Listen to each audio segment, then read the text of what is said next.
अस्सलामुअलैकुम। Deep learning की दुनिया में आपका स्वागत है। आज हम आर्टिफिशियल न्यूरल नेटवर्क्स यानी एएनएस के बुनियादी कॉन्सेप्ट्स पर बात करेंगे। हम परसेप्ट्रॉन रूल, सिंगल लेयर और मल्टी लेयर एएनएस को समझेंगे और सबसे इम्पॉर्टेंट बैक प्रोपगेशन को डिटेल में देखेंगे। हम सीखेंगे कि ये नेटवर्क्स डेटा से कैसे सीखते हैं ताकि प्रिडिक्शंस कर सकें। परसेप्ट्रॉन सबसे सिंपल आर्टिफिशियल न्यूरल नेटवर्क है जो बायोलॉजिकल न्यूरॉन्स से इंस्पायर्ड है। ये कई इनपुट्स लेता है, उनको वेट्स से मल्टीप्लाई करता है, सबको सम करता है और फिर एक एक्टिवेशन फंक्शन से गुजरता है। परसेप्ट्रॉन रूल एक सुपरवाइज्ड लर्निंग एल्गोरिदम है जो सिंगल लेयर परसेप्ट्रॉन्स को ट्रेन करने के लिए इस्तेमाल होता है।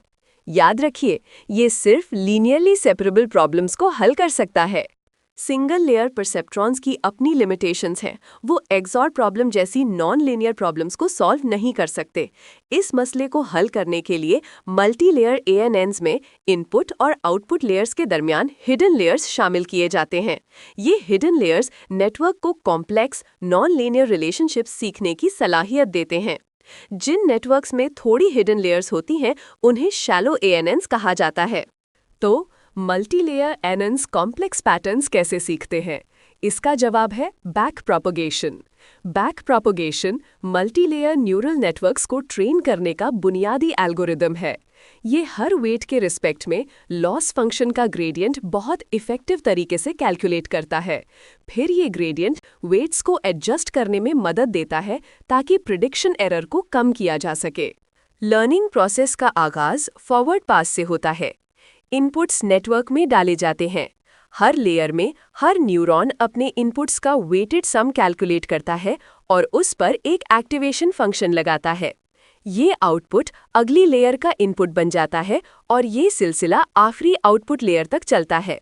नेटवर्क की प्रिडिक्शंस को एक्चुअल टारगेट वैल्यूज से कंपेयर किया जाता है ताकि लॉस एरर कैलकुलेट हो सके। एरर कैलकुलेट करने के बाद नेटवर्क एक बैकवर्ड पास करता है। एरर को आउटपुट लेयर से वापस हिडन लेयर्स में प्रोपगेट किया जाता है। कैलकुलस की चेन रूल का इस्तेमाल करते हुए हर वेट के रिस्पेक्ट में लॉस फंक्शन का ग्रेडियंट कैलकुलेट किया जाता है। ये हमें बताता है कि हर वेट ने ओवरऑल एरर में कितना हिस्सा डाला। जब सारे ग्रेडियंट्स कैलकुलेट हो जाते हैं तो नेटवर्क के वेट्स अपडेट किए जाते हैं। अपडेट रूल ये है, नया वेट पुराना wait minus learning rate gradient. Learning rate alpha एक बहुत इंपॉर्टेंट हाइपर पैरामीटर है जो वेट एडजस्टमेंट्स के स्टेप साइज को कंट्रोल करता है। अगर लर्निंग रेट कम हो तो लर्निंग स्लो होती है, अगर ज्यादा हो तो मिनिमम को ओवरशूट कर सकते हैं। ये प्रोसेस फॉरवर्ड पास, बैकवर्ड पास, वेट अपडेट कई ईपॉक्स तक दोहराया जाता है जब तक एरर कम ना हो जाए। आइए एक छोटा सा network, 2 inputs, 1 hidden neuron, 1 output neuron, एक आइटरेशन के लिए ट्रेन करने की मिसाल देखते हैं।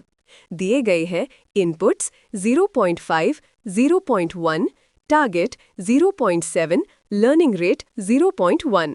सबसे पहले फॉरवर्ड पास में हिडन लेयर का आउटपुट और फिर फाइनल आउटपुट कैलकुलेट करते हैं। फिर loss target minus output square 2 से एरर कैलकुलेट करते हैं।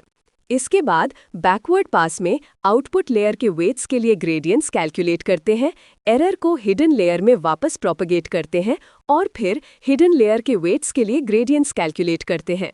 आखिर में नया वेट पुराना wait minus learning rate gradient formula का इस्तेमाल करते हुए सारे वेट्स अपडेट करते हैं। अब देखते हैं कि एएनएस को ट्रेन करते वक्त क्या कॉमन चैलेंजेस आते हैं। वैनिशिंग एक्सप्लोडिंग ग्रेडियंट्स में ग्रेडियंट्स बहुत छोटे या बहुत बड़े हो जाते हैं जिससे लर्निंग मुश्किल हो जाती है। नेटवर्क लोकल मिनिमा में फंस सकता है, यानी एक सब ऑप्टिमल सॉल्यूशन पर रुक सकता है। ओवरफिटिंग तब होता है जब नेटवर्क ट्रेनिंग डेटा को इतना अच्छा सीख लेता है कि नए अनसीन डेटा पर परफॉर्मेंस खराब हो जाती है। और हाइपर पैरामीटर ट्यूनिंग यानी लर्निंग रेट, लेयर्स, न्यूरॉन्स की तादाद जैसी वैल्यूज को सेट करना बहुत ज़रूरी है। तो आज हमने क्या सीखा? हमने देखा कि perceptron rule linearly separable problems के लिए सिंगल लेयर नेटवर्क्स को ट्रेन करता है। मल्टी लेयर एएनएन्स, जिनमें शैलो एएनएन्स भी शामिल हैं, हिडन लेयर्स का इस्तेमाल करके नॉन लीनियर पैटर्न सीखते हैं। बैक प्रोपगेशन मल्टीलेयर ANNs को ट्रेन करने का इटरेटिव एल्गोरिथम है। इसमें एरर कैलकुलेट करने के लिए एक फॉरवर्ड पास और ग्रेडियंट्स कंप्यूट करने के लिए एक बैकवर्ड पास शामिल होता है। आखिर में एरर को कम करने के लिए लर्निंग रेट का इस्तेमाल करते हुए वेट्स अपडेट किए जाते हैं।